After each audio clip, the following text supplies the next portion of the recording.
What happens if you mess up during a performance?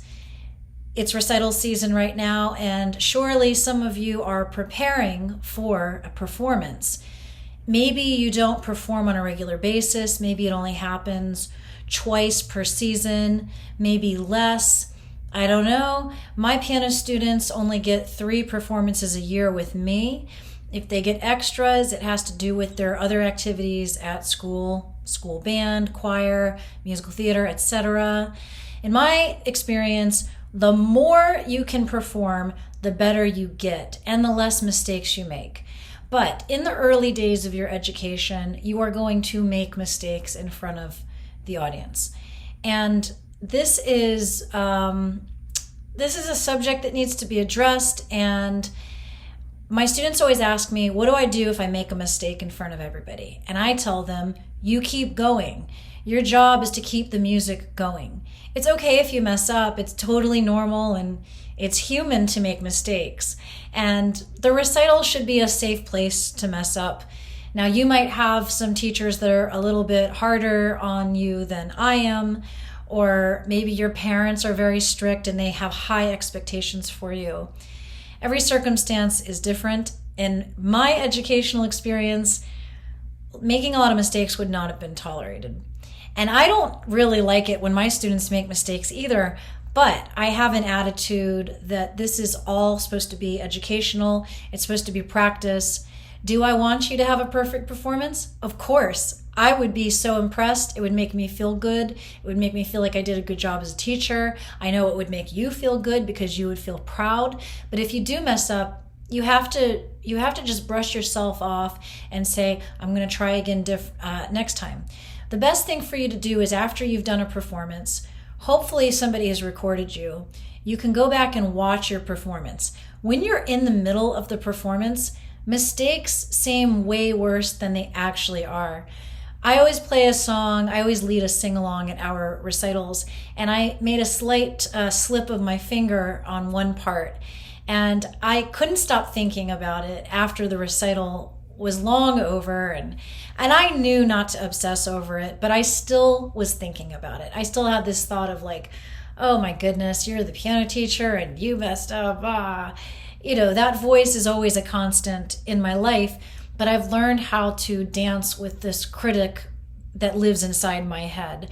I understand that in the moment, it probably felt more pronounced, and that's true. When I went back and I watched the video, I could definitely hear the mistake, but in the context of the whole song, it was not that big of a deal. It happened in a flash, and we were on with the next note, and we were all singing together, and the whole purpose of it was to have fun. And that's the thing that you have to remember as the performer. The thing that a lot of people don't realize who are not regular seasoned musicians is that we make a lot of mistakes. And part of our practice over the years in performance is learning how to gracefully act as if we didn't make the mistake. So in a gig where I'm playing for maybe like an hour to 2 hours, you better believe I'm going to make mistakes. I mean, the probability of me making mistakes, it's just basic math. But what you get better at over the years is learning how to mask your mistakes. Like, I don't know if you remember in your art class, if you had an art teacher who would say, don't erase anything. Instead, you make the mistake work in your drawing or your painting. And that's the attitude I was always raised with when it came to playing music. If you miss a note, act like it was supposed to be there. If you draw attention to it, that's the worst thing you can do. You're going to feel everybody's attention on the mistake. You're going to get self-conscious. It might cause you to blank, and then you might have to just start the whole thing over, which happens, okay? I've had students who have to just start the whole song over. I don't like it when they have to do that. They don't like it when they have to do that, but it does happen. And sometimes you have to learn that lesson the hard way. What you want to do is you want to watch your video. You want to see where you could improve. You want to notice where maybe you thought it was a bad mistake, but in the context of the whole song, it really wasn't that bad. Be aware of that. Did your hands shake? Did you not take enough time to prepare mentally before you begin?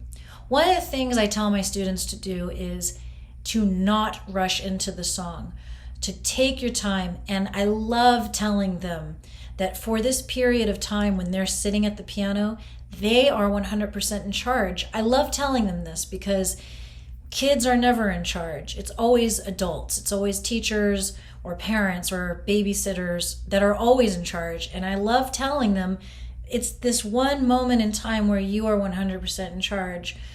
Nobody is rushing you into your music. You need to decide when you're ready. So what you do is you take your time getting settled into your bench, get your hands in position. Very important. Take a deep breath in and out.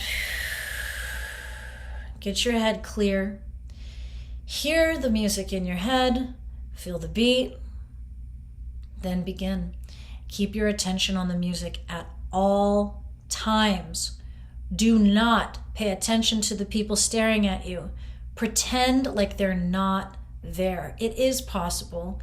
It's very hard to do this. This is an important skill that must be learned, and you're not going to master it at your first recital, but you're going to be better at it at the second recital, and then you'll be better at it at the third recital, and on and on.